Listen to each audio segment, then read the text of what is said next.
So, guys, Friday the 13th episode on Friday the 13th. I'm Anthony Geary. I'm Tim Heerdink, and this is another episode of Beyond Beyond the the Log. Log. So, our topic today is Friday the 13th because today is Friday the 13th.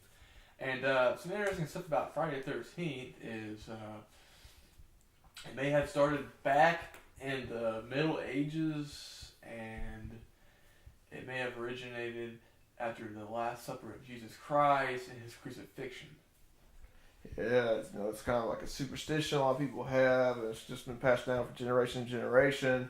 Kind of deals with the bad luck.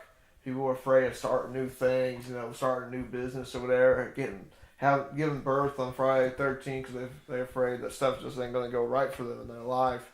Don't know what has to do with the number 13th, but triskaidekaphobia is the fear of the number 13, and it's just kind of like, that's my unlucky number, and 7's supposed to be the lucky number, but 7 can have bad things happen with it too.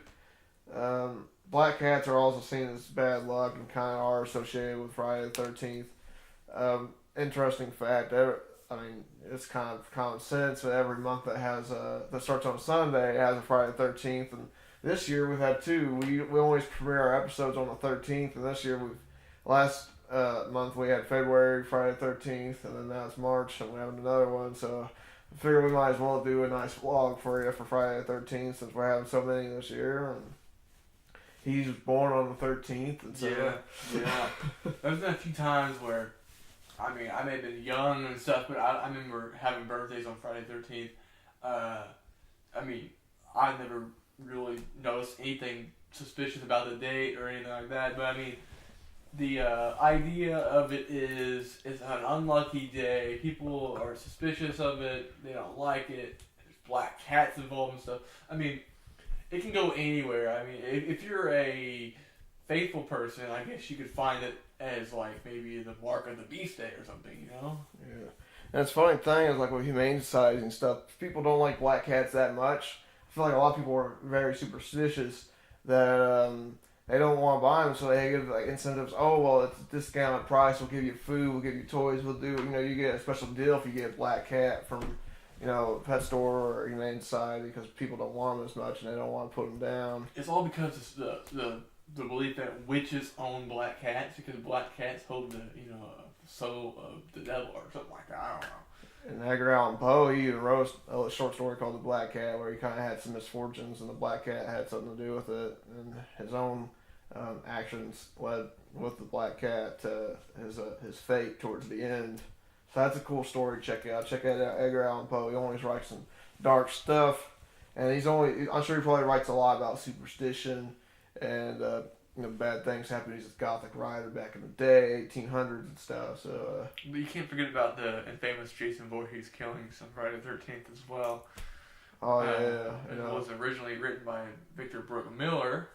Yeah, he wrote Friday the 13th, a screenplay back in the day, and it premiered in 1980.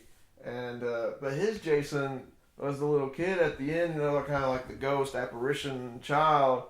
He drowned in the Crystal Lake, and his mom, who was alive, was the one actually killing all of them, kind of like a revenge type deal. So she got her head cut off. And then after that, he didn't really have, Victor didn't have to say in what happened, and they ended up making Jason Voorhees some kind of, supernatural beast, human, superhuman. More like a zombie. Yeah, like he's going around, and they never really explained why in the world he turned from a little boy to a big man and why he wears the hockey mask. And I'm sure they might have touched on it. I haven't seen all the sequels because I only cared about really the first one, the first couple. They lost me. They're making another one, but I don't know. They seem to be rehashing the same story. To me, I've seen all the Jason movies, and from what I can recount is he picked up the hockey mask from killing somebody. But in the first ones, he was mainly he looked more human, and as more of the sequels kept going, he started to degenerate, turn to a zombie-like, body, and he was unstoppable. It seems like every film he dies. In Jason X, he exploded in space, and they're like, oh, here he is again. Somehow he got back together, and It's kind of ridiculous. I mean, that's how a lot of the slasher films go. They just keep dying and keep coming back. But yeah, he doesn't like people having sex, premarital sex on his camp and stuff. So that's kind of like your bad luck. He likes to come around Friday the 13th and kill people. Maybe that's the day he died or whatever. So that kind of gave a new meaning to Friday the 13th and the fear of it. Now people think, you say Friday the 13th, they think Jason. And it just goes on through the years, people being afraid of a silly number of 13. Don't show up to Camp Crystal Lake if you're going to get laid. Ain't going to happen. You need to go to Camp Carson or something instead. So, yeah, but I'm Tim Heerdink. I'm Anthony Geary.